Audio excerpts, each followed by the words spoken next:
শোনো শোনো দিম্মা দিদার গল্প শোনো, শোনো শোনো গল্প শোনো, দিম্মা দিদার গল্প শোনো। হ্যালো, দিম্মা দিদা এসে গেছে বিরাট এক ঝোলা নিয়ে। যে ঝোলায় আছে দুষ্টু মিষ্টি গোয়েন্দা, নানা স্বাদের নানা গল্প। আজকের গল্প গনু দাদার বুদ্ধি। ঘাবড়িও না, গনু দাদাকে তোমরা সবাই চেনো। তার একটা 1 হাত লম্বা সুর আছে, বড় বড় দুটো কান আছে, বড় একটা দাঁত আছে, আর আছে দুষ্টু মিষ্টি হাসি। বুদ্ধিদীপ্ত চোখে সে পৃথিবীটাকে দেখে, মাথায় ভরা বুদ্ধি। সব কাজ সে যত কঠিনই হোক বুদ্ধি দিয়ে সলভ করে। যে বুদ্ধিতে থাকে ভালোবাসা, ক্ষমা, শিক্ষা আর সৎ পথ দেখানোর রাস্তা। পুরো পৃথিবীতে এমনটি কিন্তু আর খুঁজে পাওয়া যায় না। গনু দাদারও এক বড় দাদা আছে, নাম তার কার্তিক। দাদা সব সময় ভাইকে আগলে রাখে, কারণ ভাইটি যে তার বড্ড সাদাসিধা। কার্তিক হলেন বিরাট বড় যোদ্ধা। যত দৈত্য দানব আছে, দুষ্টু লোক, সবাইকে তিনি আচ্ছা করে শাস্তি দেন। কিন্তু তিনি নানা অস্ত্রশস্ত্র শিক্ষায় পারদর্শী। তিনিও বীর শক্তিশালী সেনাপতি কার্তিকেও। গনু দাদা একটু একটু করে বড় হচ্ছে। তার দাদা কার্তিক তাকে অস্ত্র শিক্ষা দিচ্ছেন, যাতে নিজের আর দশের রক্ষা সে করতে পারে। কারণ বেশিরভাগ সময় কার্তিক দাদাকে যুদ্ধ করতে বহু দূরে চলে যেতে হয়। তখন গনু দাদার খুব মন খারাপ করে। যাই হোক, কৈলাসে মা, বাবা, শিব পার্বতী ও গণেশ দাদা থাকেন। দৈত্য দানবদের হাত থেকে কৈলাসকে রক্ষা করতে হবে, তো মা বাবাকে তো সুরক্ষিত রাখতে হবে। সেই চিন্তা কার্তিক দাদার খুব থাকে। তাই ভাইকেও তিনি সেই মতো অস্ত্র শিক্ষা দিতে চান। নানা যুদ্ধের নানা রকম কলা কৌশল সব শেখান। তবে গনু দাদার মগজাস্ত্রই হলো সব থেকে বেশি শক্তিশালী। তিনি সেটাই বেশি পছন্দ করেন। আর তিনি খুব ভালোবাসেন ছোট্ট ছোট্ট বাচ্চাদের। কার্তিক দাদা যুদ্ধ শেষে দৌড়ে শিব পার্বতী গনু দাদার কাছে চলে আসেন কৈলাসে। সেদিন কৈলাসে যেন আনন্দের বন্যা বয়ে যায়।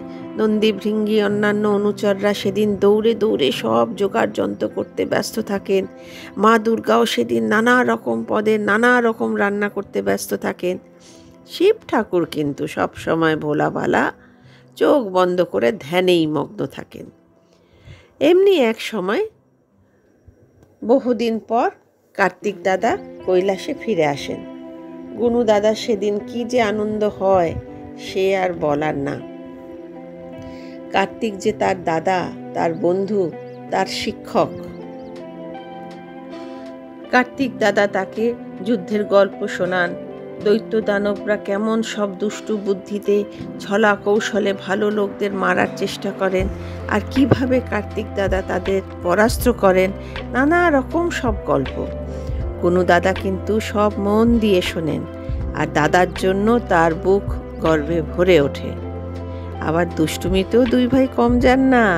যেমন তোমাদের ভাইদের মধ্যে একটু ঝগড়াঝাটি মারপিট হয়, তেমনিও কিন্তু ওনাদের মধ্যে হয়।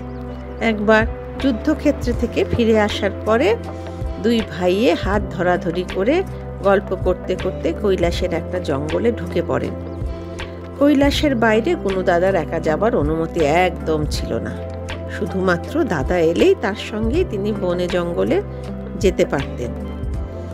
কারণ সেখানে অনেক রকম দৈত্য দানবরা আসতে পারেন, গনু দাদাকে অ্যাটাক করতে পারেন। সেই ভয়ে শিব পার্বতী গনু দাদাকে যেতে দিতেন না। যাই হোক, দুজনে গল্প করতে করতে হাঁটতে হাঁটতে যাচ্ছেন। এমন সময় কার্তিক হঠাৎ দেখেন একটা গাছে একটা মাত্র লাল টসটসে ফল। ভাইকে বললেন, দেখ ভাই, কি সুন্দর একটা ফল। যেই না বলা, গনু দাদা এক লাফে গিয়ে ফলটা পেড়েই মুখে দিতে যাবেন।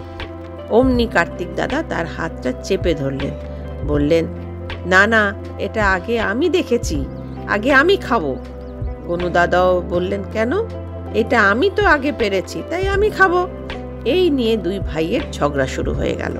আসলে এই ফলটা অচেনা ফল, এটা খাওয়া উচিত হবে কিনা সেটাও তো ভাবতে হবে। তাই কার্তিক দাদা ওটা গনু দাদার হাত থেকে নিতে চাইছেন। গনু দাদা তো ছোট্ট ভাই, একটু অবুঝ, উনি ভাবছেন এটাও একটা মজার খেলা। কার্তিক তো গনু দাদার হাত ধরে মা দুর্গার কাছে নিয়ে গেলেন। মা দুর্গা তখন ভালো ভালো রান্না করতে ব্যস্ত। বহুদিন পর সপরিবারে একসঙ্গে দুপুরবেলা খেতে বসবেন। পোলাওয়ের গন্ধে তো গনু দাদার জিভে জল এসে চলে এলো। কিন্তু এখন দারুণ এক সমস্যা চলছে, কাজেই আগে সেটাকে নিবারণ করতে হবে। দাদা কিছু বলার আগেই গনু দাদা কাঁদতে শুরু করলো, বলতে শুরু করলো, দেখো না মা, দাদা আমায়। কথা শেষ তো হলোই না, উপরন্তু বকুনি খেলেন। মা দুর্গা বলে উঠলেন, সারাক্ষণ খাবো খাবো করো না তো গণেশ, রান্নাঘরে কেউ ঢুকবে না, চারিদিকে জিনিস ছড়ানো আছে, আগুন জ্বলছে, এক্ষুনি বেরিয়ে যাও, যা বলার গিয়ে তোমাদের বাবার সঙ্গে বুঝে নাও। কি আর করা যাবে, দুই ভাই তখন শিব ঠাকুরের কাছে গেলেন। শিব ঠাকুর বেশ আরামে ধ্যানে বসেছিলেন। দুই ভাইয়ের ঝগড়ায় ধ্যান ভগ্ন হলো। সব শুনে বললেন, গণেশ ফলটা দেখি। হাতে নিয়ে দেখে বললেন, ঠিক আছে, আমি তো সেই সময় ছিলাম না, কে আগে পেরেছো, কে আগে দেখেছো, এসব আমি কিছুই নিজের চোখে দেখিনি। তাই এখন তোমাদের একটা পরীক্ষা দিতে হবে, যে প্রথম হবে সেই এই ফলটা পাবে। কি সেই পরীক্ষা? দুই ভাই চোখ গোল করে বাবার আদেশ শোনার জন্য বসে আছে। তখন উনি বললেন, শোনো, এই বিশ্ব ব্রহ্মাণ্ড 3 বার পরিক্রম করতে হবে, যে প্রথম হবে তাকেই এই ফলটা আমি দেব। সুতরাং এখন তোমরা বিশ্ব ব্রহ্মাণ্ড 3 বার পরিক্রমণ করে এসো। বাবার আদেশ পেয়ে কার্তিক দাদা তক্ষুনি বাহন ময়ূরের পিঠে বসে বেরিয়ে পড়লেন। গনু দাদার বাহন ইঁদুর, সে তো একটুকু ছোট্ট একটা জন্তু, টুকটুক করে সে হাঁটে। তাহলে 3 বার এই বিশ্বকে পাক দিতে হলে কত বছর লাগবে বলো তো? তা কি সম্ভব? তাই মগজাস্ত্র ব্যবহার করতে হবে। গনু দাদা পায়চারি করছেন, মাথায় আঙুল দিয়ে টোকা মারছেন। শিব ঠাকুর কিন্তু পিটপিট করে সব দেখছেন। হঠাৎ দেখেন গনু দাদা রান্নাঘরের দিকে দৌড়ে যাচ্ছেন। রান্নাঘরে ঢুকেই কোনো কথা না বলে মায়ের হাত ধরে টানতে টানতে শিব ঠাকুরের আসনের পাশে মাকে বসালেন। দুর্গা তো রেগে আগুন, বকতে যাবেন, গনু দাদা বললেন, প্লিজ মা, 2 মিনিট একটু বসো, এক্ষুনি ছেড়ে দেবো তোমায়। বলেই ইঁদুরের পিঠে বসে মা বাবাকে প্রণাম করে শিব পার্বতীকে মাঝখানে রেখে ঘুরতে থাকলেন। 3 পাক ঘুরে প্রণাম করে বললেন, পিতা মাতাই হলেন সন্তানদের বিশ্ব ব্রহ্মাণ্ড, তাছাড়া তোমরাই তো এই বিশ্বের পিতা মাতা। তোমাদের পরিক্রমণ করা মানে বিশ্ব ব্রহ্মাণ্ড পরিক্রমণ করা। এবার ফলটা আমায় দাও বাবা, আমিই তো প্রথম হয়েছি। মা দুর্গা ছেলের বুদ্ধি দেখে সব রাগ তো চলেই গেল। আদর করে বললেন, তুমি কিন্তু খুব বিচ্ছু। শিব ঠাকুর হাসতে হাসতে ফলটা গনু দাদার হাতে দিয়ে দিলেন। ইতিমধ্যে কার্তিক দাদাও কিন্তু 3 বার বিশ্ব ব্রহ্মাণ্ড পরিক্রমণ করে ফিরে এলেন। এসে দেখেন গনু দাদার হাতে ওই ফলটা। কই, উনি তো গনু দাদাকে দেখেননি বিশ্ব ব্রহ্মাণ্ড ঘুরতে। কারণ যদি সত্যি সত্যি গনু দাদা বিশ্ব ব্রহ্মাণ্ড পরিক্রমণ করতেন, তাহলে তো কার্তিক দাদাকে ফেলে এগিয়ে যাবেন, কিন্তু তেমন তার তো হয়নি।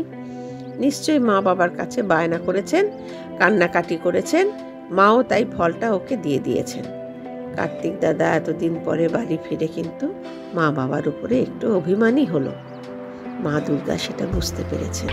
পেরে কার্তিকের কাছে এসে জড়িয়ে ধরে আদর করে বললেন, জানিসই তো তোর ভাইয়ের ব্যাপার, সব কিছু সে বুদ্ধি দিয়ে বিচার করে, বড্ড বিচ্ছু।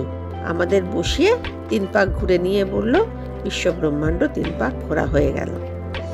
কার্তিক ভাইয়ের এই বুদ্ধি দেখে হেসে বললেন, সত্যি বুদ্ধিতে ভাইয়ের জুড়ি মেলা ভার। গনু দাদাও দৌড়ে এসে দাদাকে জড়িয়ে ধরলেন। ফলটা দাদার মুখে ধরে বললেন, অর্ধেক তোমার, অর্ধেক আমার। আমি একটু দুষ্টুমি করছিলাম, অত অস্ত্র শস্ত্রের গল্প শুনতে শুনতে বোর হচ্ছিলাম। এই যেই বলেছে অমনি সবাই হাসতে শুরু করলো।